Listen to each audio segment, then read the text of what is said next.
Bonjour à toutes et à tous, bienvenue dans The Bold Way. Je suis aujourd'hui avec Philippe Journeau. Bonjour Philippe. Bonjour. On est où là?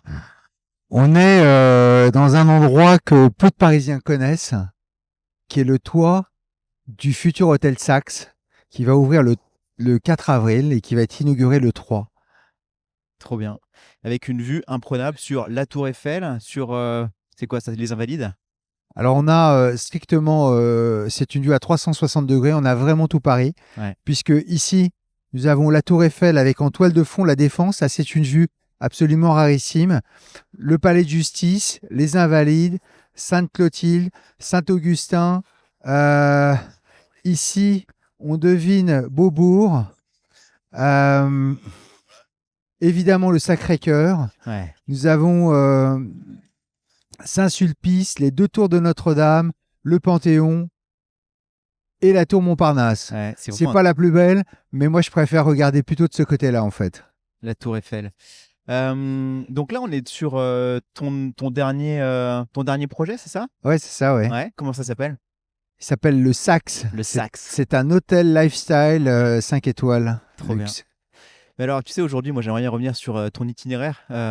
Tu reviens de loin quand même. T'es arrivé à 7 ans en France, t'es né en Tunisie Ouais. et tu t'es fait tout seul, on peut le dire. T'as construit un petit empire ou un gros empire immobilier. Euh, J'aimerais bien revenir sur tout ça. Mais avant tout, pour commencer, peut-être, est-ce que tu peux te présenter? J'aimerais bien savoir comment tu te présentes, toi. Je m'appelle Philippe Journeau, je vais avoir 64 ans. Ouais. J'ai 3 enfants que j'adore. Tu sais que Et j'ai interviewé ta fille, hein. c'est vrai. Ouais, il y a au moins il y a 6-7 ans, Je au suis tout très début. fier d'elle. Ouais. Je suis très très courageuse. Je suis très très fier d'elle. Et donc j'ai 3 enfants que j'adore. Et, euh, et je fais ce que je peux en fait. Tu Je fais fais ce ce que que je tu peux. peux. J'essaye de faire bien. Et tu cours après quoi alors? Non, après pas grand-chose en fait. Moi, je suis très heureux de ma vie. J'aime faire des beaux immeubles, j'aime faire des beaux projets. Ouais. J'aime euh, essayer d'améliorer les choses. Mm. Il y a 20 ans, je disais il faut investir dans le développement durable. On me prenait pour un fou et voilà, on l'a fait. Il y a 20 ans, je disais il faut changer les banlieues, il faut changer les entrées de ville et puis les gens ont commencé à comprendre le truc. Ça, le projet ici est particulier chez nous parce Ouais. qu'on est connu pour avoir vraiment fait des sites très importants dans les banlieues en Ouais. fait, à Paris mais également en province. Et il se trouve que là, on avait envie de faire de l'hospitality. Ouais. On avait déjà fait le Soho House à Paris, Bien qu'on a sûr. adoré. Ouais. Et puis ça, c'est un immeuble que j'ai acheté justement à cause de cette vue. Je suis monté sur le toit, j'étais le seul à être monté sur le toit, puisque les autres acheteurs potentiels, ça les intéressait pas de monter jusqu'au toit. Il y avait une petite échelle de pompier un peu dégueulasse, et avec un cadenas. Je suis monté sur le toit et j'ai dit au gars, est-ce qu'on peut acheter le toit? Il m'a dit non, il faut acheter tout l'immeuble. Hmm. Donc on a acheté l'immeuble. Et ensuite, évidemment, on a eu la Covid, plein d'ennuis, etc., Ouais. qui étaient liés à la Covid. Et là, on est au moment, allez, on est sur la fin de la dernière ligne droite, Ouais. donc on va ouvrir ça dans 15 jours. Le sprint final. Ouais, tu vois, c'est encore un chantier, mais c'est cool parce que Ouais. ça vit, c'est sympa. Mais alors, Euh, en quoi consiste ton métier? Et ma deuxième question, c'est comment se fait un projet comme ça? Comment ça s'organise? Comment on sait que cet immeuble est à vendre et qu'on propose un projet pour un immeuble? alors, je vais commencer par cette question. D'abord, c'est des gros immeubles puisqu'il fait pas loin de 8000 mètres carrés. Donc, il y a un certain nombre d'investisseurs qui sont référencés, dont nous faisons partie, Ouais. et on nous propose beaucoup d'affaires. Hmm. Et parmi ces beaucoup d'affaires, eh bien, il y en a qui nous parlent. Ouais. Donc, celle-ci nous a parlé. Mais c'est quoi Euh, le canal? Comment tu fais pour être référencé? Bah, C'est le, qui le- te propose? le canal, c'est des très grands brokers, c'est parfois les vendeurs eux-mêmes qui disent tiens, allez voir Compagnie de Fasbourg si ça peut les intéresser. Il se trouve que là, on était 7 ou 8 à faire ça. Souvent, les grosses affaires, c'est soit des appels d'offres, soit des grands brokers. Ouais. Euh, c'est assez rare qu'il y ait un voisin qui dise tiens, il y a un immeuble, va lâcher, quoi. C'est vraiment un métier de professionnel, en Bien fait. sûr, bien sûr, bien Hein. sûr. Euh, et ensuite, une fois qu'on l'a acheté, on s'est dit, tiens, qu'est-ce qu'on peut. Enfin, moi, d'abord, je savais qu'on pouvait faire un hôtel parce que on est cœur de 7e arrondissement. L'hôtellerie est pas très développée dans le coin, sur la rive gauche. Oui, parce qu'il y a des règles assez strictes sur l'hôtellerie à Paris. Alors, il y a des règles assez strictes sur l'hôtellerie, mais il y a surtout le fait que la plupart des grands hôtels sont sur la rive droite Ouais. et que la rive gauche n'est pas très développée en hôtellerie, alors que c'est les quartiers les plus riches de France, le 7e arrondissement, que les Américains adorent, qu'il y a des monuments merveilleux, parce qu'on a la Tour Eiffel devant nous, on a les Invalides, il y a le musée Rodin qui est pas très loin, et que c'est un endroit hyper sécurisé, c'est cool, et c'est chic. Donc on s'est dit, on va essayer de faire un truc qui soit différent de ce qu'on voit un peu partout, quoi. Ok. Et alors, la genèse de cet hôtel, raconte-moi un petit peu. Donc là, on est sur le toit de terrasse. Ça va être un restaurant aussi ici? Ça fera partie du restaurant ou pas du tout? Alors, le restaurant est en dessous. Ouais. Alors, évidemment, en été, on ne peut pas avoir un immeuble comme ça, avec une vue comme ça, sans dire aux gens, venez profiter, venez vous prendre en photo devant la Tour Eiffel. Tu vois, t'imagines que quand elle scintille la nuit, c'est juste... Oui, Enfin, vraiment, on aime Paris, quoi. On aime plan. Paris. On aime Paris et quand tu aimes Paris, bah, cette vue, elle te parle forcément, en fait, en réalité. C'est clair. Et donc pour l'instant, il reste comme ça. On a prévu de végétaliser le toit, mais comme on est un peu à l'arrache sur les travaux, on va végétaliser en fait au printemps, quoi. D'accord, très bien. Donc, tu achètes cet hôtel. Ça coûte quoi un hôtel comme ça? Cher. Non, mais c'est un investissement. Non, mais l'immeuble coûte cher et c'est un investissement à 150 millions d'euros. C'est beaucoup d'argent, quoi. 150 millions d'euros avant les travaux, quoi. Non, all-in, heureusement. All in. Ouais. Et alors, c'était quoi ce bâtiment avant? Raconte-moi Alors, l'histoire. il a une longue histoire. Bah ouais. Parce que, comme tu le vois, ici, c'est la Tour Eiffel. Ouais. Tu sais peut-être que la Tour Eiffel a été sauvée par l'antenne. Parce qu'au départ, la Tour Eiffel devait être détruite. Ouais. Et il y a eu une grosse polémique sur le monstre de fer, etc. etc. Il faut lire les écrits contre la Tour Eiffel. Ouais. Et en fait, elle a été sauvée parce que il y a eu l'antenne du télégraphe qui était là-haut. Et ici, c'était un immeuble industriel qui était l'endroit où a été inventé le télégraphe. Ok. Et ensuite, ça a été le premier répartiteur téléphonique quand il y a eu le téléphone. Et donc tout ça, faut imaginer qu'il y avait des centaines de personnes, ça s'appelait les demoiselles du télégraphe en fait, qui étaient là et qui répondaient au télégraphe. Et avec la miniaturisation, eh bien, ça a pris de moins en moins de place, à tel point qu'il y a juste un répartiteur au rez-de-chaussée qui est caché, et en dessous, le câble de tout le 7e arrondissement qui arrive dans l'immeuble. D'accord, trop bien. Voilà l'histoire. Donc c'était un immeuble industriel, tu vois. Ouais, je vois ça. Et un peu venteux d'ailleurs. Ouais, on peut peut-être descendre pour le son. Ma première question, c'était aussi, c'est quoi ton métier? En quoi consiste ton métier? En sachant que... Mon métier, ouais. c'est... Alors, si on définit Compagnie de Fasbourg, on est les investisseurs immobiliers de gens de talent. Quand tu fais mon métier, en fait, quand tu vas dans un immeuble où tu as du commerce, où tu as de la restauration, où tu as n'importe quoi, en fait, tu as la partie immobilière et tu as la partie exploitation. Nous, on est les investisseurs immobiliers. Donc, notre métier, c'est d'acheter des immeubles en les transformant avec nos idées et ensuite en les louant à des gens qui ont du talent. Il se trouve que ici, tu vas voir le Kinogawa de Paris en dessous, avec un groupe qui a énormément de talent et qu'on adore. Qui s'appelle comment c'est le groupe Anifamos. Ils ont une quarantaine de restaurants un peu partout, dans les stations de sport d'hiver, à Saint-Tropez, à Saint-Barth. D'accord. Ils viennent d'ouvrir à Dubaï. Anifamos, c'est quelqu'un de merveilleux. C'est la plus belle reconversion du sport pour moi. D'accord. Et ce sont des gens vraiment super. On est très heureux de bosser avec eux. Et en dessous, eh bien, on a le premier hôtel LXR. LXR, c'est la marque lifestyle du groupe Hilton. Il faut savoir que Hilton, c'est 200 millions de porteurs de cartes de fidélité. Donc l'américain, lui, il a la carte Hilton, il va chez Hilton. Voilà, c'est pas compliqué. Okay. Et en fait, parmi les marques du groupe Hilton, tu as tout en haut, tu as LXR qui est la marque lifestyle. Tu as Waldorf Astoria qui est Palace. Et LXR, c'est lifestyle, luxury lifestyle. Et c'est ça qu'on veut représenter ici. C'est pour ça que En fait, sous ça, que ça marquait Lifestyle 7e, Hmm. c'est pour montrer que le 7e C'est n'est cool. pas qu'un quartier C'est résidentiel, vivant. ça peut être un quartier où il peut se passer des choses, en Ouais. fait. Et pourquoi vous avez choisi Hilton et pas Sofitel, Marriott ou une autre Bon, marque? c'était un peu le hasard, nous on Ouais, connaissait rien à l'hôtellerie. Le premier gars que je connaissais un gars qui était chez Hilton, qui était à la direction d'Hilton, un ouais, Français, ouais. et on s'est Ça s'est bien fait comme entendu ça. avec eux, et voilà, ça s'est fait comme ça. D'accord, trop bien.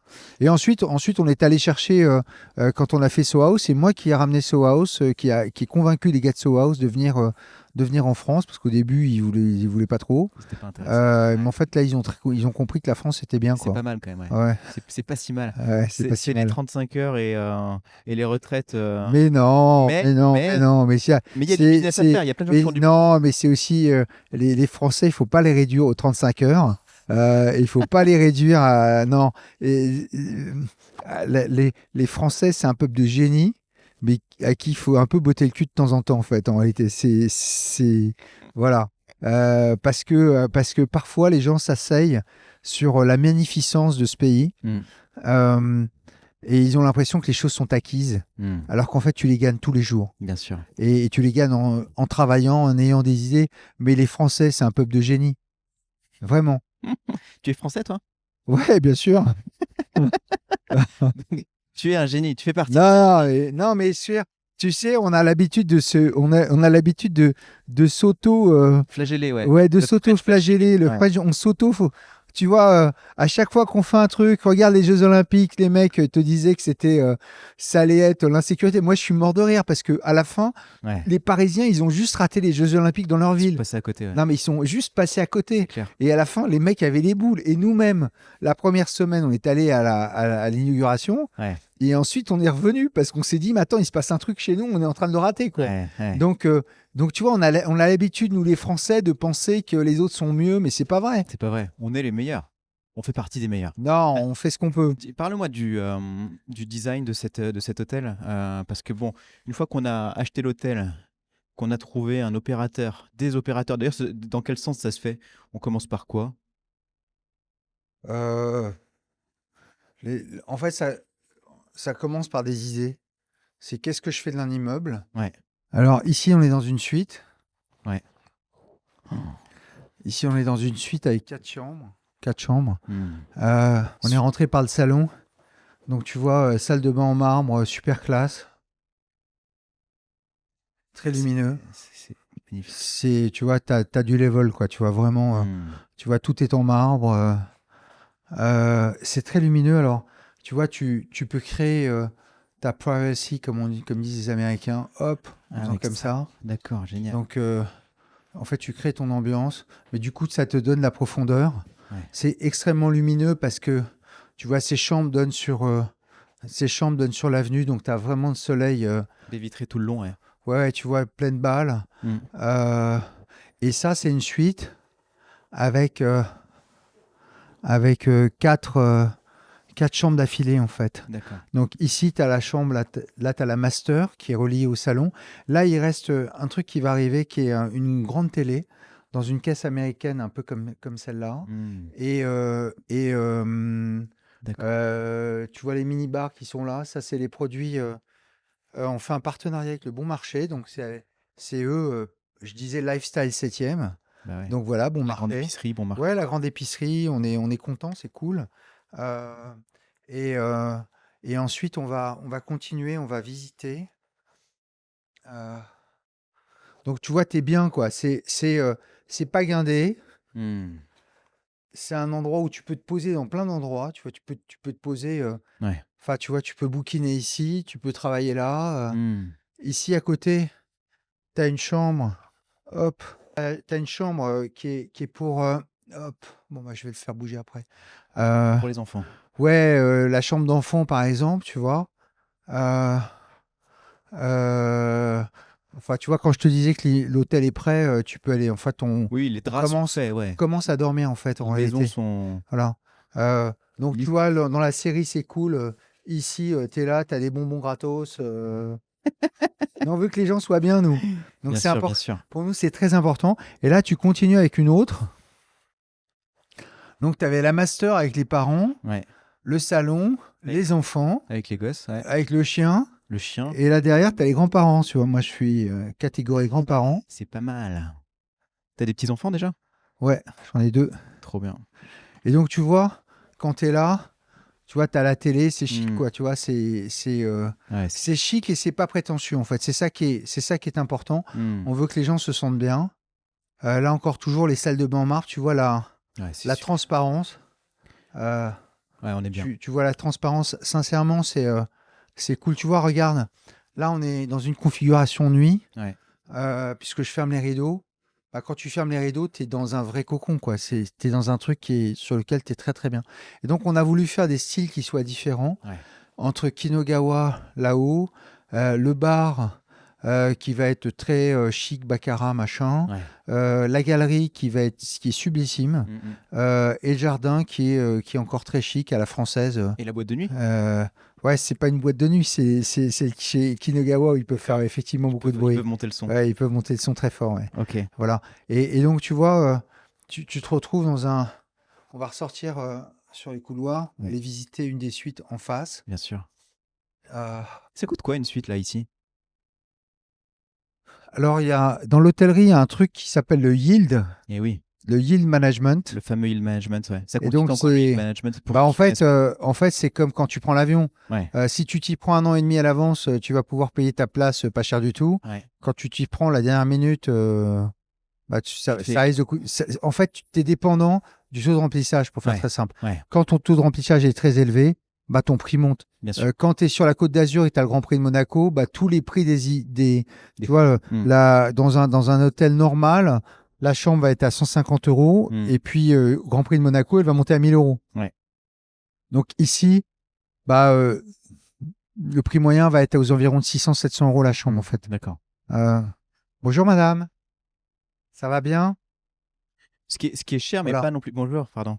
Ce qui est cher et pas non plus complètement fou, quoi. Bah, tu es quand même dans un truc super classe. C'est J'ai hyper dit, beau, ouais, hyper cossu. l'équivalent dans un palace, c'est 2000 euros la chambre, Ouais, quoi, c'est tu vois. ça, Donc, t'es vraiment. Et tout est sophistiqué, quoi. bien sûr. Tout est fait, tu vois. Ça, c'est vraiment des chambres où tout est fait pour que tu te sentes bien. Et alors, raconte-moi la déco, le designer, qui vous a accompagné et comment est-ce qu'on fait un truc aussi cossu, quoi. Eh ben, on choisit les gens. Euh, la direction artistique de l'endroit, c'est un peu nous qui l'avons décidé. Et on Ouais. choisit les gens Parce que dans la qui. commune de Salzbourg, vous avez un studio, c'est ce que Ouais, j'ai ouais. compris ce matin. On a un studio interne parce qu'on a beaucoup de lieux. Ces lieux sont tous différents et Ouais. on veut qu'il y ait notre style compagnie de Fasbourg qui soit représenté. Ouais. Oui, en fait, la façon dont on travaille, c'est qu'on choisit un projet, Hmm. on décide de la destination Ouais. et ensuite on dit bah, qui va faire quoi. Euh, et donc on travaille avec des designers de talent. Ouais. Et puis on a notre studio compagnie de Fasbourg qui, Qui chapote et qui ouais, ça c'est tac tac. Non, ça c'est l'ascenseur. Viens, on va y aller. On va aller on va y aller à avec pied. l'escalier, ouais. Ouais. Euh, et donc si tu veux, voilà, on a choisi un super designer pour faire les chambres. Ouais. Euh, Il y a un autre designer qui fait le jardin. Il y a Kinogawa qui fait son design. Ouais. Et c'est le studio compagnie de Fasbourg qui a fait la galerie et le bar D'accord. qui sont en cours de finition, en fait. Ok. Euh, donc, alors, on peut nous reprocher de dire, bah ouais, mais c'est dommage que ça soit pas un seul designer, mais sauf que c'était notre choix Hmm. de créer un lieu où chacun a son ambiance. D'accord. Voilà. Euh, et je trouve ça cool, moi. Bah carrément, ouais. C'est Parce qu'on hyper n'est cool. pas tous fait pareil. Et, et on peut. Et on peut. Et en fait, ce qui est important, c'est que les gens se sentent bien. Parce qu'au fond, on travaille pour des gens. Bien sûr. On ne travaille pas, en tous les cas, la compagnie de Facebook, on ne travaille pas pour un compte de résultats. On travaille pour avoir des clients qui soient contents de venir dans nos endroits, Hmm. que ce soit un endroit mass market ou bien que ce soit un endroit un peu plus chic comme celui-ci. Ouais. Qu'est-ce que tu préfères faire, toi, dans tous les projets que tu fais? Parce que, grosso modo, vous faites des. Donc, c'est beaucoup. C'est que de l'immobilier commercial, hein, on est d'accord, hein, c'est toujours. D'ailleurs, c'est quoi l'immobilier commercial? C'est tout ce qui C'est n'est tout ce qui n'est pas pas logement. c'est C'est, aussi simple que ça. Attends, j'ai pas trouvé le truc là. Il y a des suites avec des jardins, mais je sais pas où ils sont en fait. Ah, Euh, tu connais pas encore bien ton hôtel, hein. bon, en fait, disons qu'il y a généralement il y a un gars qui m'accompagne. Et- Et là, ils t'ont laissé tout seul. Ah non, mais il faut les laisser. Ah non, ça va, je sais où ils sont là-bas de l'autre côté. Donc Euh, immobilier commercial, En fait, c'est en tout ce fait, qui n'est pas immobilier logement. commercial, c'est tout ce qui n'est pas logement. Ouais. Donc, dans l'immobilier commercial, c'est un espèce d'énorme fourre-tout où tu as des choses Mmh. extrêmement différentes. Ouais. Tu vas avoir de l'hôtellerie, tu vas avoir de la restauration, tu vas avoir du commerce, Ouais. tu vas avoir de la logistique, tu vas avoir des data centers. Mmh. Et en fait, Ah, mais tout data ça, center, ça en fait partie aussi, ok. ouais, en fait, tout ça, c'est cette espèce d'énorme fourre-tout Mmh. et, euh, et, euh, et dans lequel tu peux avoir, je te dis, de la résidence étudiante, de la résidence senior, de l'immobilier de Ouais. santé. Et toi, tu fais quoi principalement? Moi, ce qu'on adore faire, c'est le commerce. Ouais. euh, et on aime beaucoup de faire de l'hospitality également. Ouais. Mais ça, c'est C'est nouveau, les deux l'hospitality. trucs. T'as fait SO et celui-ci, c'est le deuxième. Ouais, mais en fait, tu sais, je vais te dire, quand tu reçois, chez nous, on reçoit parfois 20 000 personnes un samedi. Par jour, dans les centres commerciaux, tu veux dire? Ouais. Alors ça, c'est un endroit sympa parce que tu peux avoir ton coin à toi. Mmh. Ouais, avec les gosses, là, c'est... Hop. Bon, je me suis encore planté.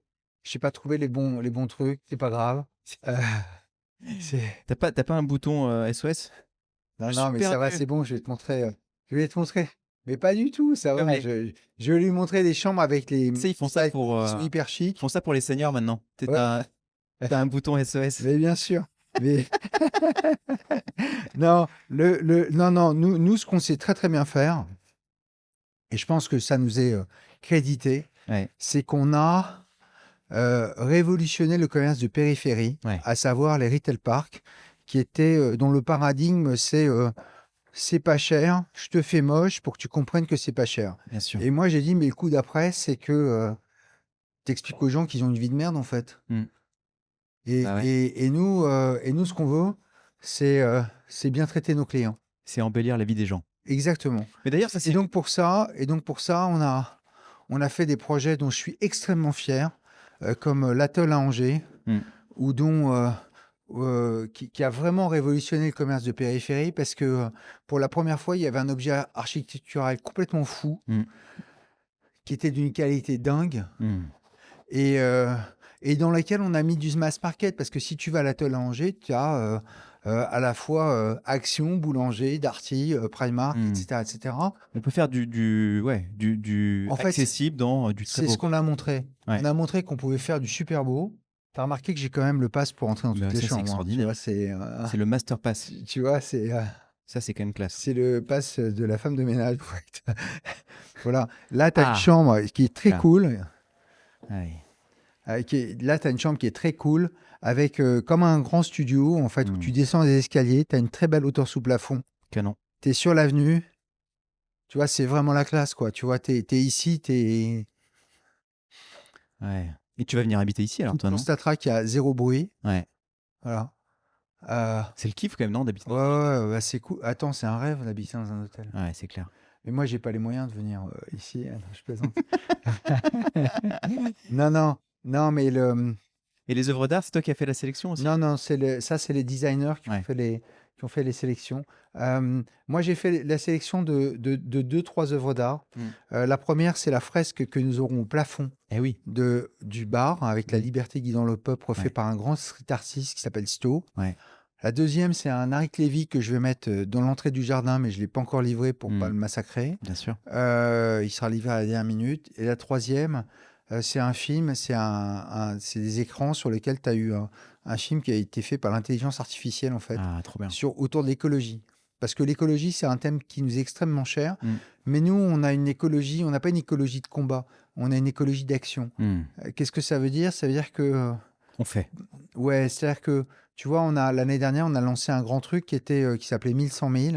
C'est 1000 bornes de recharge, 100 000 mètres carrés de panneaux photovoltaïques.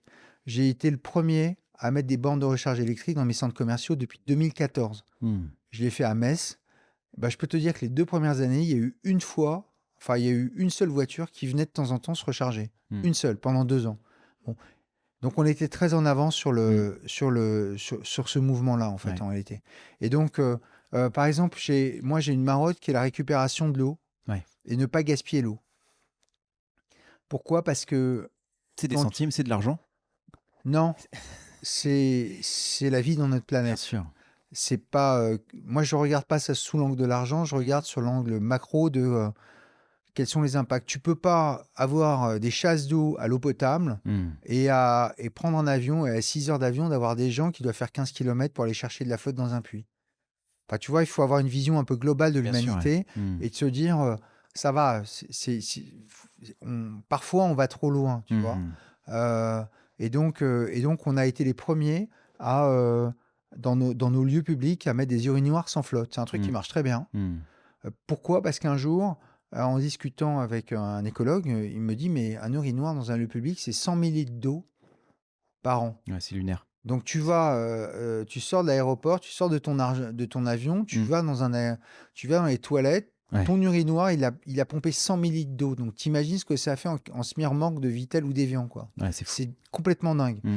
Et donc, du coup, on a cherché les solutions, on a trouvé les solutions dans tous nos sites, dans tous nos centres commerciaux, et ben, les urinoirs sont sans flotte. Donc tout ça, c'est ça que j'appelle enfin, je veux dire, je pense que chacun à notre échelle, on doit faire ce Mm. qu'on peut faire de mieux, quoi, si Ouais. tu veux, tu vois. Ça fait des années chez nous que, d'ailleurs, on a été désavantagés parce qu'en fait, à un moment donné, tu as eu des normes et tu as eu des règles sur lesquelles tu étais plus ou moins incentivé Mm. sur les économies que tu faisais Ouais. par rapport à l'année d'avant, Mm. etc.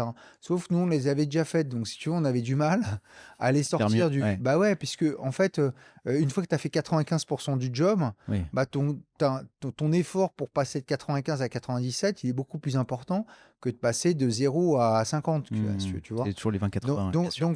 Donc voilà, le truc, c'est qu'on essaye d'avoir une écologie d'action Ouais. où on donne de leçons à personne, Ouais. où on dit aux gens, bah, écoute, tu vois, si tu fais ça, c'est pas mal. C'est ça notre truc. Euh, mais notre mission, enfin, ce qu'on veut faire, c'est de faire des beaux immeubles. Tu sais, j'estime que dans notre métier, on a une vraie responsabilité. Pourquoi? Parce que on crée des paysages urbains. Les gens aiment Paris parce que Paris, c'est beau. Mm. Et pourquoi est-ce que Paris, c'est beau? Parce qu'il y a des gars qui faisaient mon job, qui l'ont super bien fait au 19e siècle, Mm. et au 18e siècle, et au 17e siècle. Si tu prends la grande architecture française du 17e siècle, honnêtement, moi, j'ai pas trouvé plus beau. Plus équilibré, etc., etc. Ensuite, tu as eu des périodes de gloire. Le 19e siècle, c'était sublime. Mm. Euh, c'est Paris. Mm. Paris, c'est une ville du 19e siècle. Ouais. Euh, Mais est-ce que faire beau, ça coûte plus cher? Parce que le oui, vrai ça coûte sujet, plus c'est quand même cher, mais ça. alors? Et alors? Non, mais le vrai sujet, c'est ça. C'est pourquoi nos villes sont horribles. Enfin, il y a certains endroits qui sont abominables. C'est le fonctionnalisme qui a tout tué. Ouais. Parce qu'à un moment donné, on a dit, bah, ce qui compte, c'est que ça fonctionne. Ouais. OK? Et donc, du coup, on a sacrifié le beau. Mm. Et en sacrifiant le beau, ben, qu'est-ce qu'on a fait? On a fait une mauvaise vie pour les gens. C'est ça. Et à un moment donné, il ne faut pas s'étonner si à un moment donné, les gens à qui on a dit, tu vas dans ton pavillon de banlieue à 50 bornes de Paris, tu vas te taper 2 heures d'embouteillage à l'aller pour aller bosser et au retour pour rentrer. Et puis ensuite, tu vas t'acheter un bon diesel. Mm. Et ensuite, on leur dit, bah, tu sais quoi, bah, t'es ringard, en fait, tu pollues. Mm. Bon, faut pas s'étonner si ces gens-là se révoltent à un Bien moment sûr. donné. Bien sûr. Parce que ce sont les gens qui ont construit la France, et ça, faut le respecter, en fait. Et nous, on a un profond respect pour ça, parce que, pourquoi? Parce qu'on connaît ces gens, c'est nos clients. Mm. Mon client ici, c'est pas mon client habituel. Mon Ouais. client, c'est le Français qui a 50 euros près à la fin du mois, et c'est lui que je défends. Mm. Parce que je lui apporte les magasins dans un super cadre, super sécurisé, dans lequel il va se sentir bien, dans lequel il va être valorisé, et il va passer un bon moment en famille. Et c'est ça mon job. Et moi, quand je fais ça, je suis super heureux. Mm. J'ai eu 2 compliments professionnels très importants dans ma vie. Ouais. Une fois, c'était il y a 12 ans, quand on venait d'ouvrir l'atoll. Il y avait une télé qui était là pour. Ils ne comprenaient pas ce qu'on avait fait, en fait. Ils se Mm. disaient, mais ils sont fous, ceux-là. Ouais. Et le journaliste faisait un micro-trottoir. Donc, il interrogeait les gens en disant, mais ça va, ça vous plaît? Et alors, vous venez d'où? Alors, il y en a qui venaient d'Angers, et t'en as d'autres qui disaient, bah, moi, je viens de Nantes. Alors, pour un Angevin, avoir des Nantais qui viennent chez eux faire les courses, c'est la fête, quoi. Ouais. C'est la gloire. Et puis, tu avais un couple qui était un couple dont tu voyais que c'était pas des gens qui avaient de l'argent, ils Ouais. étaient avec un bébé. Euh, et le journaliste dit alors voilà, vous avez le promoteur qui est là, vous avez quelque chose à lui dire. Hmm. Et puis moi, je faisais plus attention parce que c'était le huitième ou neuvième qu'ils interrogeaient comme ça. Et je regardais le monde, je regardais comment ça fonctionnait. Tu vois, on venait juste d'ouvrir. Hmm. C'était un vrai pari, tu vois. Rien que la promenade, elle fait 1 kilomètre et à l'intérieur de l'atoll, tu peux mettre le Stade de France. Donc je fais pas gaffe. Et tout d'un coup, il y a la femme qui se met contre moi, enfin qui se rapproche de moi, qui me serre la main et qui me dit merci d'avoir fait ça pour nous. Hmm. Pas mal. C'est pas mal. C'est la meilleure récompense. Hmm. Et là, j'en ai une deuxième à Nice, parce que vraiment à Nice, on s'est fait tabasser tout le temps, parce que le chantier a duré, on a eu des galères de chantier, enfin c'était un enfer. Et Nice, c'est dans l'hyper-centre-ville, donc tout le monde passait devant. Hmm. Il y a une chose qui est de rénover un immeuble avec une jolie façade, il y a autre chose qui est de construire un immeuble complètement out of the box, comme Hmm. celui qu'on a fait à Nice. Et il y a, au mois de septembre dernier, on a été invité à un mariage à Marrakech. Et j'ai vu qu'il y avait un EasyJet Nice-Marrakech à 6 heures du mat. Je me dis, bon, bah, je vais prendre cet avion, ça va être cool, au lieu de remonter par Paris. Et je prends un taxi à 4h30 du matin. Le gars vient me chercher, on parle de foot, c'est sympa. On arrive à l'aéroport à 5h moins 10. Et je lui dis, bah, combien je vous dois? Il me fait, non, mais c'est bon. Je dis, c'est l'hôtel qui a payé? Il me fait, non, non, c'est pas l'hôtel. Je dis, bah, si c'est pas l'hôtel, c'est qui a payé? Il me fait, non, mais c'est bon. Je lui dis, écoutez, monsieur, expliquez-moi qui a payé ma course, quoi. Je veux dire, moi, enfin, je sais pas, vous êtes taxi, je veux Vous juste paye. savoir qui Hmm. m'a offert la course, quoi, Hmm. tu vois. Et il me dit, c'est bon. Je lui dis, mais expliquez-moi. Je lui tends de l'argent, le gars, on veut pas. Et il me dit, c'est moi. Je lui dis, mais pourquoi vous m'offrez la course? Il me dit, parce que j'habite en face, parce que grâce à vous, il y a le quartier qui a changé. Hmm. Ça m'a fait très plaisir d'échanger avec vous, et ça me fait super plaisir de vous offrir la course. Donc tu te dis qu'un gars qui se lève à 4h30 du matin, enfin à 4h du matin pour aller te chercher, et pour à la fin t'offrir la course, bah, au fond, tu as influé positivement sur sa vie. Ouais. C'est ça qui nous intéresse. Hmm. Le sujet, c'est pas d'apporter un peu plus aux nantis, Hmm. c'est d'apporter à nos concitoyens des cadres qui soient sympas Hmm. et qui fassent que, au fond, ils voient tout le respect que tu leur portes. Bien sûr. Bon. Et Et, alors, et- et moi, c'est ça, on a eu des awards, on a eu plein de ouais. trucs hein, Ce qui te à fait la plus compagnie de plaisir, Saint-Jour, mais moi, ce qui me fait plaisir, c'est ça, c'est c'est les quand vrais le gens mec qui te te dit disent ça, merci. tu vois. Et c'est ça la beauté de mon travail, c'est-à-dire qu'à un moment donné, et puis en plus, la responsabilité, elle est dans un truc qui est très important, c'est que en fait, quand tu vas dans un restaurant, Hmm. tu penses que ça va être bon et ton plat est pas bon. Le mec te change le plat ou tu retournes pas dans le restaurant. Hmm. Voilà. Mais quand tu rates un immeuble, C'est pour 30 ans, 40 ans, 50 ans, 50 ans. Ouais, c'est c'est la ça le truc. cata, ouais, oui, bien sûr. Pourquoi les Français n'aiment pas la tour, les tours, les Parisiens n'aiment pas les tours? Parce qu'ils n'ont pas aimé la tour Montparnasse. Ouais. Alors qu'il est Elle très est, elle est sublime dans pas, la Défense, il est elle est dessus tous pas les horrible jours. la tour Montparnasse, hein. Ouais. Elle est juste pas. C'est simplement une copropriété complètement foireuse Hmm. sur lequel à chaque fois qu'ils devaient refaire des travaux, ils voulaient pas les refaire. Hmm. Là, ils ont un projet pour refaire le truc. Ça fait 10 ans que les gars se battent pour la refaire. Ouais. Mais fondamentalement, à cause de ça, les gens n'aiment pas les tours. Alors que tu vas à Chicago et tu as la croisière des tours de Chicago tellement les tours sont belles. C'est sublime. Tu vois, Hmm. à la Défense, tu as des tours qui sont magnifiques. Tu Ouais. vois le fond de scène que tu as derrière la tour Eiffel quand tu Hmm. montes sur le rooftop et tu te dis que c'est vraiment canon. Ouais. Donc, si tu veux, le sujet, c'est pour ça que je dis que nous, on doit faire beau et que notre responsabilité, c'est de faire beau. Ensuite, ça coûte plus cher. Bien sûr que ça coûte plus cher. So what? Mais on s'y retrouve à la fin, non? Non, Ou mais pas forcément? alors, attends. Tu t'y retrouves à la fin quand tu es investisseur. Quand tu es promoteur, non. Le vrai sujet, c'est que quand tu es promoteur, C'est quoi le job de promoteur? Explique-nous. bah, promoteur, il fabrique et revend. Hmm. Et parfois même, il revend avant d'avoir fini de fabriquer. Et investisseur, il achète. Et nous, on est promoteur investisseur. C'est-à-dire qu'on est D'accord. une foncière dite de développement. Ok. C'est-à-dire que on fabrique en fait, à chaque fois, on fabrique notre maison. Hmm. Et bah, elle est mieux que celle du voisin. Pourquoi? Parce que c'est la nôtre. Oui, mais en fait un promoteur a moins d'intérêt À faire beau, ouais. Ouais, bien sûr. Parce que toi, comme tu restes dedans, t'as intérêt à ce que ça soit très beau pour faire Ouais, mais plaisir à tout le sauf monde que et que chez ça nous, dure c'est longtemps. notre massage. J'ai eu une discussion super intéressante avec un des anciens associés de la compagnie qui a pris sa retraite.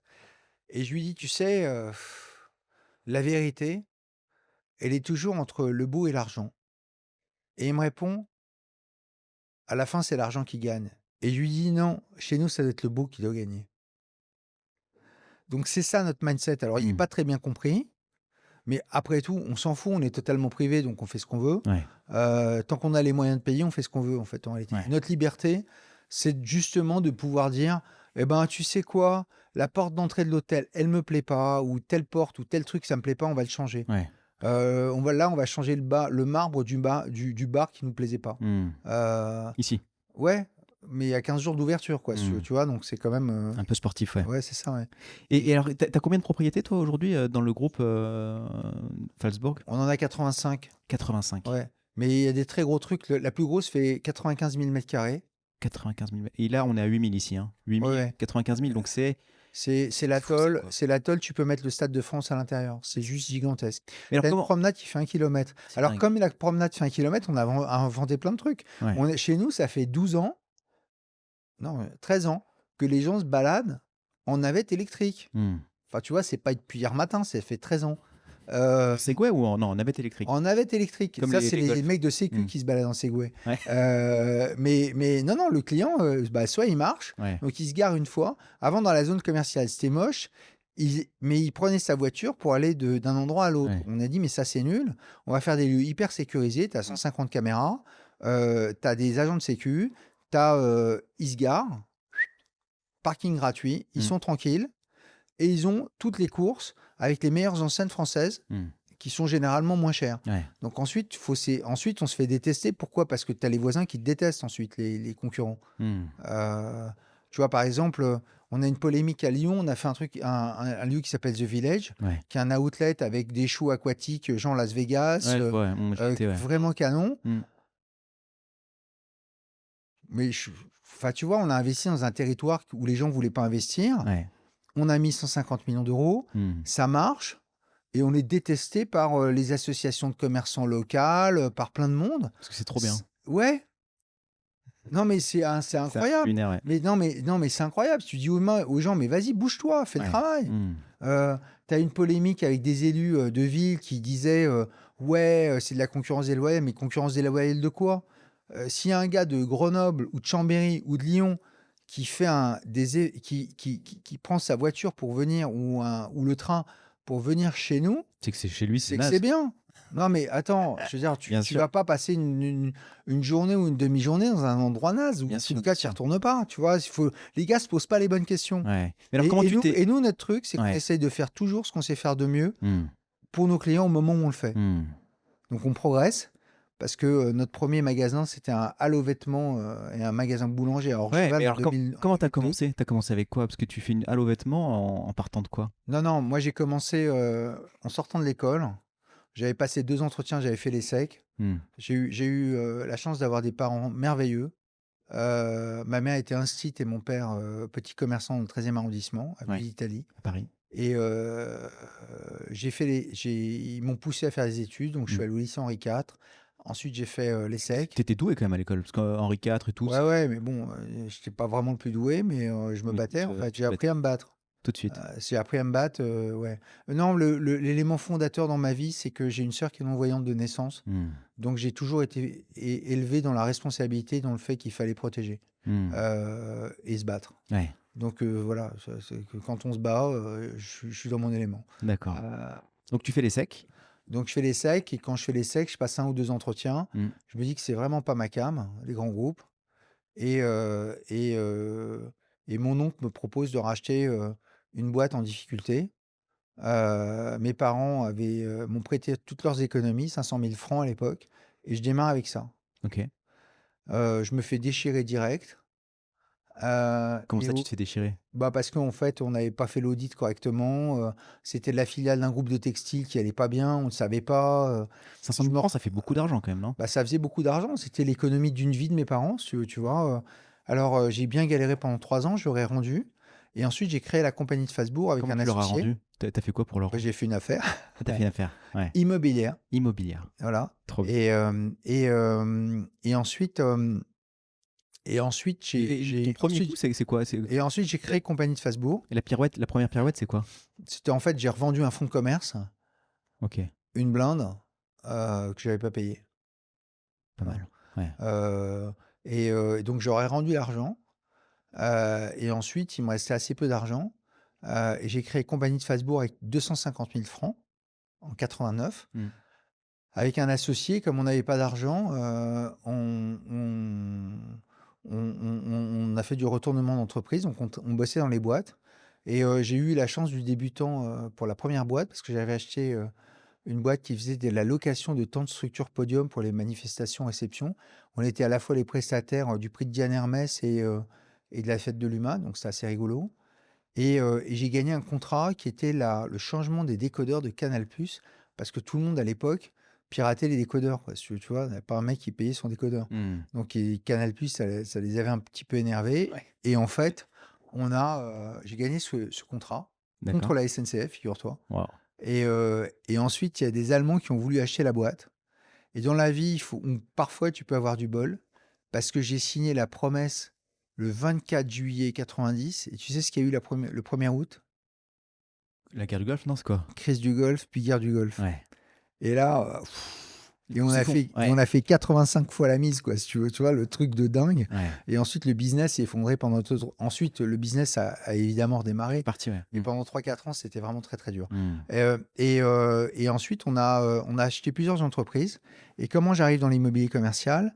C'est que moi, j'avais un grand-père commerçant, un père commerçant, donc les magasins, c'est mon truc. Ouais.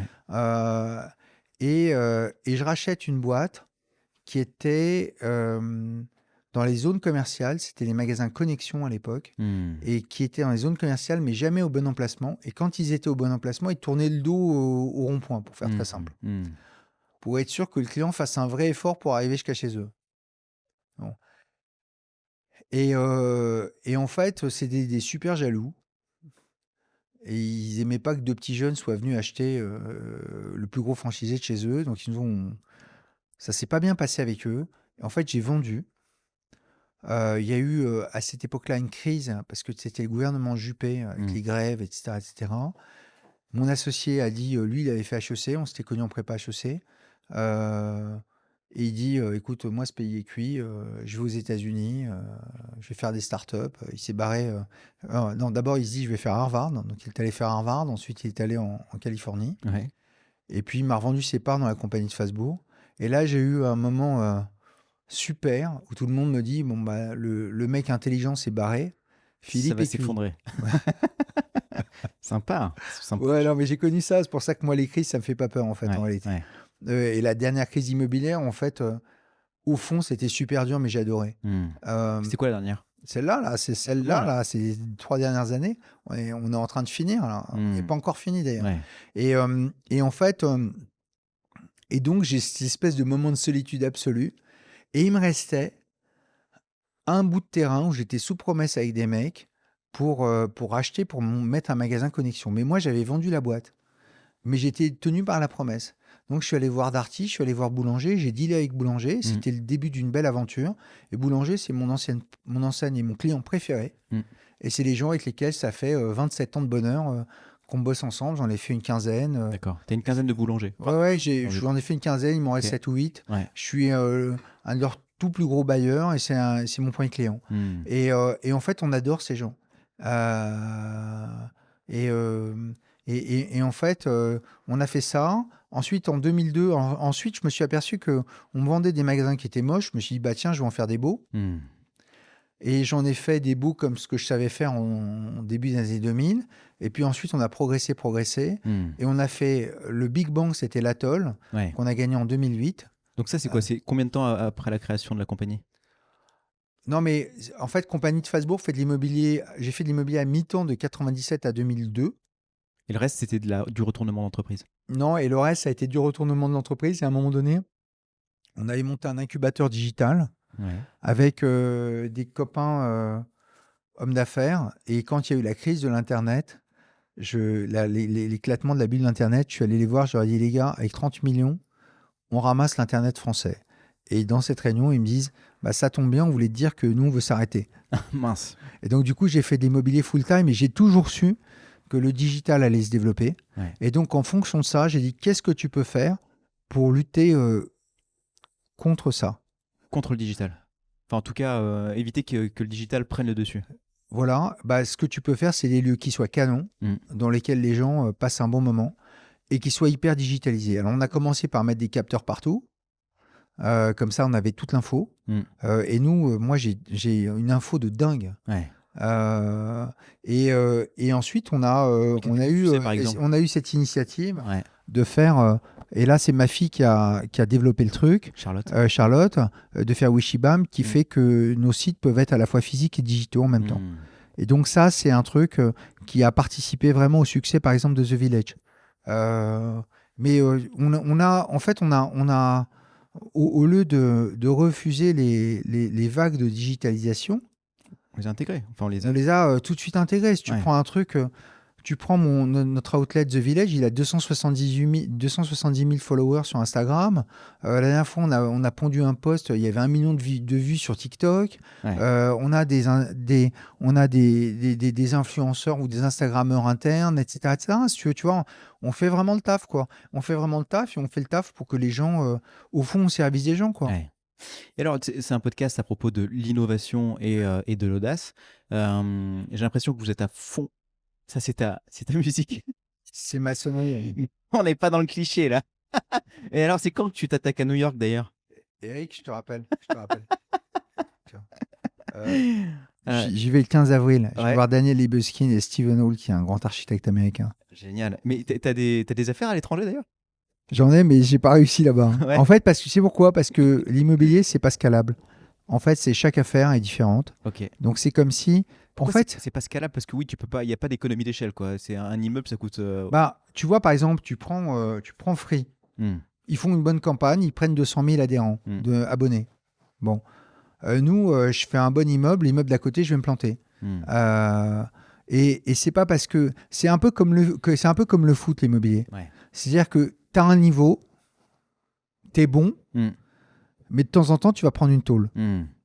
Bon. Tu t'en es pris quelques-unes? Ouais, j'en ai pris une bonne en Espagne, ouais, parce que l'Espagne, c'est un guet-apens pour les Français. Il faut savoir qu'à part passer ses vacances en Espagne, faut pas faire d'affaires là-bas. Hein. Ok.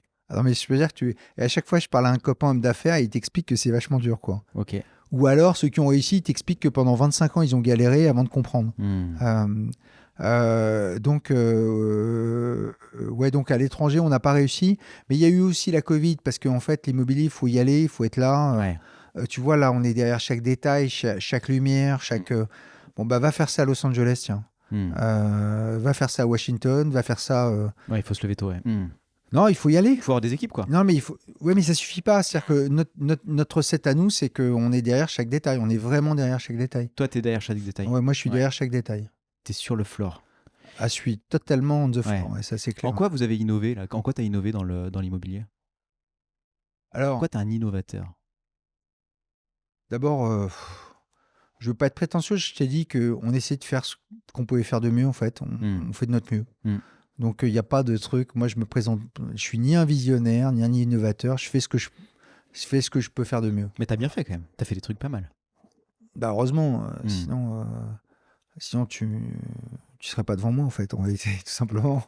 Non, moi, je pense que le truc dont je suis le plus fier, c'est que j'ai apporté le beau dans les banlieues. Ouais. Et j'ai obligé tout le monde à monter le niveau dans les banlieues. Ouais. Parce que tu avais un espèce de prisme qui est la banlieue, c'est de la merde.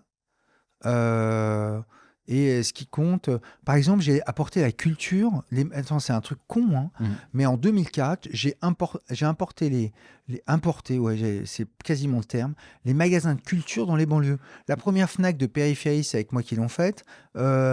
Cultura. Les mecs et quand je passais les autorisations commerciales, on disait mais enfin la culture, les livres c'est pour les centres-villes. Je répondais mais pourquoi ils sont trop cons, ils savent pas lire les gens dans les banlieues. Et ça c'est ma grande fierté. Et quand j'ai fait par exemple un truc comme l'Atoll, j'ai tellement monté le niveau à l'Atoll que les mecs ont tous été obligés de monter le niveau. Voilà. Oui, il y a un effet d'halo derrière, quoi. Bah ouais, c'est-à-dire que quand tu as le level qui monte très fort, les élus ils sont pas cons, ils disent pourquoi ce type-là il le fait là-bas et on le fait pas ici. Le deuxième sujet, c'est que on a, je pense, créé un outlet qui était très très très différenciant. Que les gens adorent et ça crée des problèmes d'embouteillage, mais vraiment les gens l'adorent. Et l'autre sujet, c'est que j'ai démontré que tu pouvais transformer un quartier pourri en un quartier du XXIe siècle. C'est le quartier de la gare de Nice. Avant, c'était un quartier de junkies. Alors, dans les années 70-80, c'était un quartier de putes. Mm. Et ensuite, de junkies, malfamés, Mm. pas sécurisés. Là, tu arrives chez nous, je peux te dire que. C'est nickel chrome. Ouais, et puis Mais tu es comment dans tu une fais ville du ça? 21e siècle. Hein, je veux dire, et je peux te dire un truc. Ouais, Nous, ce qu'on aime, c'est quand les élus ont de la vision. ouais, Parce qu'à chaque fois qu'il y a un élu qui veut faire bien et qui a de la vision pour sa ville, ouais. eh ben on est avec lui en fait Bien en sûr. réalité. Et l'autre truc dont je suis assez fier, c'est un projet qu'on n'a jamais pu faire, Mm. qui a été attaqué par les écolos, qui s'appelait 1000 arbres. On plantait 1000 arbres au-dessus du périphérique avec un projet de dingue où on faisait la porte-maillot. Et on a perdu au tribunal Mm. parce qu'ils avaient fait des recours. Mais c'est l'immeuble qui a été construit, qui n'a jamais été construit, qui a eu le plus d'impact parce que tous les immeubles avec de la végète, ils sont nés de 1000 arbres. Mm. Voilà. Et c'est Millard qui a lancé ce truc-là, en fait, en Ok, réalité. trop bien. Voilà. Donc, Et à quel moment t'as eu il y a eu un basculement dans ta carrière? Ça s'est fait vraiment crescendo ou t'as eu un gros coup qui t'a fait passer dans la catégorie supérieure? écoute, d'abord, moi, je le perçois pas comme ça, Mm. parce que j'habite dans le même appart depuis 25 ans et je l'adore. Euh, je bosse comme un damné parce que j'aime ce que je fais. Et donc, je le perçois pas de manière statutaire. Mm. Je le perçois sur le nouveau projet. Tiens, Tu vois, par exemple, le truc qui m'excite le plus, Mm. c'est l'extension de la Croix-Blanche à Sainte-Geneviève-des-Bois. Tu vois, c'est pas glamour quand je te dis ça comme ça. C'est où? Qui s'appelle Valvert. Ouais. On est en train de faire 85 000 mètres carrés, mais ça va être une folie, mais ça va être dingo le truc. Ouais. Ça va être vraiment dingo. Ça me plaît vraiment en fait. Trop bien. Euh, Tu vois, d'abord on est fiers de tous nos bébés en fait, Mm. de tous nos projets. Moi j'ai un œil très critique. C'est très très. D'abord je préviens toujours mes collaborateurs quand je vais dans mes sites. Mais quand je vais dans mes sites, généralement, j'arrive, j'inspecte tous les chiottes, les machins, etc., etc. Je fais tout le tour pendant 1 heure et demie. Tu fais pas de visite surprise? Jamais, Pourquoi? parce que je les respecte. Mm. Je les respecte. Je les respecte, je leur dis, je viens tel jour. Il y a 3 avantages. Le premier, c'est que je leur montre que je les respecte. Le deuxième, c'est que je leur laisse le temps de monter le niveau. Mm. Mm. Tu vois, donc ils ont fait 60% du job. Et le troisième, c'est qu'ensuite, tu as l'échange avec eux, en fait. Mm. Tandis que quand tu fais la visite surprise, t'es, C'est la panique à bord. Ouais. ouais, tu crées la panique, tu vois, Tu casses plus qu'autre chose. Tu fais du mal. Ouais. Mm. Et puis, nous, on emploie des gens pour les aider à grandir. Mm. Notre fierté, c'est de prendre des jeunes et d'en faire des champions, en fait. Mm. Et d'ailleurs, quand tu vois le business de l'immobilier, t'as plusieurs de mes concurrents dont les postes de direction sont des anciens de la compagnie de Strasbourg. Je suis Mm. très, très heureux, moi, pour Mm. ces gens quand ils, Mm. tu vois, qui cartonnent. Ouais. Et puis, et donc, du coup, le sujet, c'est pas de casser les gens. Le sujet, c'est de les aider à monter le niveau. Alors, les aider à monter le niveau, ça veut pas dire être des bénis oui-oui et des gros doudous, quoi. Si Mm. tu veux, tu vois, les aider à monter le niveau, c'est les pousser à s'entraîner, c'est les faire exigeants, c'est les challenger, tu vois, c'est comme un coach d'une équipe de sport qui est pas forcément le mec le plus sympa du monde, Mm. sauf que le footballeur, il rentre dans l'équipe, il a un niveau, et quand il en ressort, il a un autre niveau. Mm. Et l'équipe elle-même, elle joue Ouais. mieux. Donc c'est ça notre truc. Et ça, c'est mon rôle. Mm. Euh, Tu cours après quoi alors toi? Moi, après rien du tout, je fais fais 7-8 ton projets qui travail. m'intéressent et je m'arrête. Ok, Voilà. très bien. T'as envie de faire quoi comme projet? Qu'est-ce qui t'excite encore? Qu'est-ce que tu n'as pas fait que t'as envie de faire? 1000 arbres. 1000 arbres. Ah ouais, ça c'est le truc. 1000 arbres, le village de Sofia, qui est un truc où on veut changer l'image de Sofia Antipolis, parce que Sofia Antipolis, c'est un truc génial. Mm. En fait, en France, tu as du côté d'Antibes, Mm. Biot, Mougins, Valbonne, etc. Tu as la technopole française, qui s'appelle Sofia Antipolis, qui est la Silicon Valley française. Ok. Bon. Ça a 60 ans, ça a vieilli, et nous, on veut changer l'image de ça pour que ça soit une image du 21e siècle. Ça, j'aime bien ce truc-là, si Ouais. tu veux, cette idée Mm. d'apporter la contribution de ton temps. Tu sais, je dis souvent aux gens, vous savez, quand vous regardez l'histoire, il reste quoi? Il reste quoi des trucs il y a 200, 300 ans? Je parle même pas des trucs il y a 3000 ans. Mm. Il reste quoi? Il reste des œuvres d'art, Mm. Le Louvre, ouais. Mm. il reste de l'architecture et il reste un discours. les 10 dernières années de notre histoire, ça va être, euh, il y a eu un jeune président, il y a eu les gilets jaunes, il y a eu des émeutes, il y a eu la Covid, Mm. tu vois, Mm. il y a eu la guerre en Ukraine, bien sûr, Mm. il y a eu Gaza, et on a traversé ça. Et ça fait un paragraphe dans un bouquin d'histoire. Mm. Euh, et donc, ce qui reste de l'histoire, c'est ça. Et donc, ça montre que nous, on a un job qui est important puisque ça fait un des 3 trucs C'est qui restent. l'architecture, ouais, bien sûr. Mm. Un des 3 trucs qui restent, les immeubles que tu crées, etc. Ensuite, tu n'es pas obligé d'aimer tous les immeubles. Tu vois, derrière toi, là, Ouais. tu as un immeuble des années 70. C'est une masterpiece des années 70. Moi, je le trouve moche. Moi, je trouve pas ça vilain. Hein? Je trouve ça assez cool. Ouais, bah justement, c'est ça l'intérêt. Ouais. C'est ça l'intérêt. C'est que tu peux dire, euh, je le trouve pas beau. Ouais. Toi, tu peux dire, je le trouve beau. Mais il y a un point où on est d'accord, Mm. c'est que c'est un immeuble de qualité. Mm. Tu vois le truc? D'accord. Donc ça, c'est le level en fait. Mm. Et c'est ça qu'on essaye de faire dans ma façon de travailler. Mm. Et moi, en fait, voilà, mon regret, ça sera toujours mes arbres. Ouais. Voilà, ce truc-là, c'était le truc qui montrait. J'ai un autre truc, tu vois, j'avais un projet sur l'entrée de Paris, sur l'autoroute du Nord. Il y a eu la Covid qui est arrivée. C'est tombé à l'eau. Les élus ne comprennent pas ce qu'on veut faire. J'ai un projet, je te montre les photos. Tu dis, waouh, faut que tu le fasses, faut que tu le fasses. Ouais. Ensuite, je vais te répondre, bah vas-y, paye-le. Tu vois, c'est toujours la même histoire. Bien sûr. C'est entre l'argent et la beauté. Mm.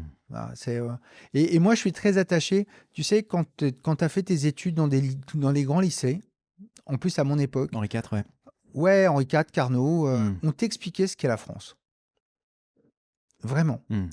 Et donc, c'est très, très ancré chez moi. C'est-à-dire que quand je dis aux gens, j'ai acheté cet immeuble pour 2 raisons. C'est 1, la vue de dingue que tu as. Et 2, c'est parce qu'il y a les armes de la République française Mm. sur l'immeuble. Ça me parle, en fait. Mm. Tu vois le... Ouais, bien sûr, ouais. Bon, et ensuite, qu'est-ce que je fais? Je le twist en allant chercher le graffeur Mm. qui va te faire la République guidant le peuple Ouais. et que tu vas mettre dans un salon chicos. Mm. Et ça, c'est mon clin d'œil, en fait, en réalité. Tu Mm. vois, et ça, c'est des choses qui se perdent malheureusement, Mm. mais sur lesquelles il faut pas perdre ce fil, en fait. Ouais. Tu vois, donc voilà, les regrets, putain, de toute façon, tu as toujours des regrets. Bien sûr. Et de toute façon, il y a un truc qui est clair, c'est que j'ai la chance de vivre dans un métier où les gens vivent longtemps. Tu sais pourquoi? Parce qu'ils ont des projets. Mm. Ce qui te fait vivre longtemps, c'est les projets. Ouais. Bah alors continue. Pourquoi tu veux t'arrêter? Non, mais quand je dis je veux m'arrêter de développer. Mm. Moi, tu sais, j'allais faire l'emmerdeur dans mes centres commerciaux en disant tiens, ici, il faut rajouter un banc. Là, tu vois, l'espace vert est pas génial. Mm. C'est ça mon truc. Ouais. C'est pas, je reste chez moi, je regarde que Netflix. Quoi, tu vois, Il y avait bien que Netflix, ça soit quand même très cool. C'est hein. pas mal, hein. Bah, j'adore. Et un deux sujets que je voulais aborder avec toi, c'était la philanthropie, Philanthrolab, que tu as monté. Ouais, je suis très fier de ça. Ouais. Et l'autre sujet, c'est est-ce que tu es optimiste là, pour la suite des événements? On arrive dans un monde qui paraît complexe, mais bon, est-ce qu'il n'a pas toujours été complexe finalement? Comment tu sens les choses là, dans les 10-15 prochaines années? Alors, le Philanthrolab, Mm. c'est une de mes grandes fiertés. Ouais. C'était dans Réinventer Paris. Et en fait, on a transformé un immeuble historique, un monument historique, en un lieu quasiment unique qui est au service du développement de la philanthropie. Moi, je considère que au lieu de se battre pour partager la pauvreté, on ferait mieux de créer la richesse et ensuite de voir comment on la partage, ce Mm. qui n'est pas pareil. En gros, de manière très simple, si tu as 10 balles en poche, tu peux donner que ce que tu as en poche. Si Mm. tu as 1000 balles en poche, tu peux donner beaucoup plus que le mec qui a 10 balles en poche. Mm. Et celui-là, eh ben, c'est mieux s'il donne. Moi, j'oblige personne à faire quoi que ce soit, mais moi, ma façon Mm. de penser, c'est que ma femme et moi, on a décidé de filer 20% de nos revenus à des causes. Mm. Et le Philanthrolab, c'est un effet de levier pour ces causes. C'est-à-dire que on a d'abord l'immeuble est sublime, ça correspond à notre signature. Ouais. Et deuxièmement, on l'a rendu sublime parce qu'il n'était pas. Et deuxièmement, on accueille 200 ou 300 associations et chaque année, il y en a 20 qui sont incubées, gratuitement, formées, Mm. hébergées, ils ne payent rien, quoi, juste rien. D'accord. Dans quel secteur elles sont Elles sont dans tous les secteurs de la philanthropie. Mm. Au Philanthrolab, il y a 2 claims. Il Ouais. y a un, donner en meilleur. c'est prouvé scientifiquement. Quand tu offres un Donner cadeau à pour quelqu'un, meilleur. ouais, quand t'offres un cadeau à quelqu'un, tu crées plus de dopamine que le mec qui va le recevoir. Et donc, du coup, toi, tu es un peu meilleur. Ok.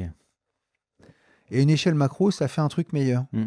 Alors, le deuxième truc, c'est toutes les causes sont bonnes. On n'a pas fait de hiérarchie entre les causes. Pourquoi? Parce qu'un jour, j'étais vexé agressé Ouais. dans un dîner par quelqu'un qui... moi j'ai aidé... les causes qui me touchent, c'est évidemment les non-voyants pour ma sœur, mais c'est l'élévation par la culture, par exemple. Former le goût des gens, expliquer l'histoire, s'élever, lire. Et en fait, et un jour, il y a quelqu'un qui m'a dit, mais enfin, moi, monsieur, j'ai une cause, c'est sauver les gens qui ont le cancer. Et je me dis, mais de quoi elle parle, celle-là? Elle est même pas médecin, ça me fait chier. Et en fait, j'ai dit, quand il y a eu le Philanthrope, j'ai dit, il n'y a pas de gradation entre Bien les sûr. causes. T'aides quelqu'un, et tu sais ce que c'est la différence entre la philanthropie et le mécénat? Non. Je vais t'apprendre un truc, alors. Dis-moi. La philanthropie, c'est l'amour de l'autre. Ça a une racine grecque, et c'est l'amour de l'humanité. Ouais. Donc, quand tu connais pas quelqu'un dans la rue, tu vois quelqu'un en train de pleurer, Ça te touche. Ouais. tu t'arrêtes et tu essayes de lui parler, tu essayes de lui remonter le moral, tu fais de la philanthropie. Donc, c'est pas transactionnel. Tu vois. Le mécénat, c'est un truc patricien qui a été inventé à l'époque de l'empereur Auguste et qui avait un équivalent de ministre de la Culture qui s'appelait Caius Silius Maecenas. Et Caius Silius Maecenas, pour la gloire de son boss, enfin de l'empereur, en fait, aidait les artistes, l'art et le développement de l'art. Et c'est de là que vient le terme mécénat. En gros, lui, c'était le Jack Lang de l'époque, en fait, si tu veux. Donc, le mécénat a un intérêt pour celui qui fait le mécénat, alors que le philanthrope... Le mécénat, c'est aider les artistes pour la gloire de celui qui aide. Ouais. Le philanthrope, moi, je dis, quand on m'interrogeait, je dis, écoutez, moi, si vous me dites merci, ça me fait plaisir. Parce qu'il ne manquerait plus qu'en plus, on te donne un coup de pied au cul, quoi, si tu vois. Les mecs, non, mais parce que tu as des mecs, ils pensent que tu leur donnes ton argent après avoir payé tes impôts et qu'en plus, ils peuvent ne pas te dire merci, tu vois, tranquille. Bon, voilà, moi, on demande juste ça, voilà, c'est pas très méchant. Un petit merci. Et parfois, c'est dur de dire merci pour les gens. Il y en a qui ne savent pas faire. C'est sûr. Donc ça, on est très, très fiers de cela. Et ensuite, est-ce que je suis optimiste ou est-ce que je suis pessimiste? La vérité, c'est que on construit notre chemin. Écoute, ce qui est sûr, c'est que tu as un recul des démocraties. Ça, c'est sûr. Voilà. Ce qui est sûr, c'est que aussi les démocraties sont allées trop loin dans la permissivité ou trop vite par rapport à ce que les gens étaient capables d'encaisser. Ouais, parce qu'en fait, on a été élevé dans une civilisation judéo-chrétienne, on t'apprenait un certain nombre de choses. Par exemple, moi, je ne savais pas qu'il y avait 110 genres aux États-Unis. Le mec qui a décidé d'être chien, il peut dire moi je suis chien, j'ai un genre. Non, je suis pas coq, je suis pas, tu vois. Donc c'est normal que ça puisse. Moi je m'en fous en fait, mais je comprends que ça puisse choquer des gens. Il y a eu des grandes discussions sur récentes à l'époque de Hollande en fait, si tu veux. Moi on est Place Vendôme, on avait les gens qui venaient manifester. Mais je leur disais, les enfants, excusez-moi, mais vous avez lu la Déclaration des droits de l'homme? C'est écrit noir sur blanc, la première ligne. Donc, il faut respecter tout le monde. Les gens, ils ont le droit de décider de ce qu'ils veulent de leur vie. On est dans une république laïque, et la république laïque, c'est respecter les autres. Tu vois? Donc, c'est un peu... Donc, ensuite, moi, je peux comprendre que parfois, ça aille trop vite. Et en fait, tu as eu le retour de balancier, en fait, tout simplement. On peut pas dire simplement Trump est fou. Faut comprendre qu'est-ce qui fait que les gens votent pour lui. Évidemment. Et deux fois, c'est pas qu'une fois, tu vois. C'est pas normalement un type normal après l'histoire du Capitole, jamais de sa vie, il a fini sa vie, quoi. Le type, il est dans la honte et puis on en parle. Il revient, il redevient l'homme le plus puissant au monde. Donc, si tu veux, c'est faut comprendre ça. Il faut comprendre aussi la colère des gens qui sont des agriculteurs, des ouvriers dans des villes, des gens dans les banlieues qui sont un peu laissés pour compte de la colère des jeunes aussi. Et qu'est-ce qu'on fait de tout ça? Alors, on s'engage. Non, mais c'est à nous de travailler. Ouais. C'est à nous de travailler. Moi, je fais pas de politique. Moi, je travaille avec des hommes et des femmes politiques, mais je fais pas de politique. Mais j'essaie de comprendre mes clients, en fait, tout simplement. Et dans mes clients, tu as un peu de tout, quoi, si tu veux. Tu vois, c'est. Ah bah, t'as toute la société dans tes. Mais ouais, bien sûr. Disons qu'on a 98% de la société, en fait. Tu vois. Et en fait, voilà, le sujet, c'est que je pense que c'est des effets de balancier dans l'histoire, qu'on n'est pas dans un bon cycle. Parce qu'après que le monde se soit ouvert, parce qu'au fond, c'est vachement cool de découvrir l'humanité, sans déconner. Tu vois, tu peux respecter de la différence. Enfin, nous, on adore ça. Ouais. Chez nous, il y a la personne la mieux payée à la compagnie de Strasbourg, c'est une femme. Elle est mieux payée que moi, largement mieux payée que moi. C'est quoi son job? Elle est dans la finance. Le deuxième, c'est le patron de l'asset management. Et le troisième, c'est moi. Et chez nous, t'as pas de. Chez nous, c'est pas genre t'es une femme, t'es un mec, t'as fait telles études et tout. Tu rentres, une fois que t'es rentré, c'est ton mérite. Et j'adore le côté, c'est le mérite qui doit gagner. Voilà. Trop bien. On arrive à la fin. Si tu devais recommencer, si tu avais 20 ans aujourd'hui, là, tu ferais quoi? Et dernière question, qui souhaiterais-tu entendre dans ce podcast? Alors, si je devais recommencer, je crois que je ferais la même chose. Parce que j'adore ce que je fais. On peut encore faire carrière dans ce métier, enfin en tout cas faire une belle affaire, faire un bon business. Non, mais en fait, c'est une question de scalability, en fait. C'est une question de taille. Ce que tu peux pas refaire, c'est ce que j'ai fait il y a 25 ans, parce que simplement, la loi ne l'autorise plus.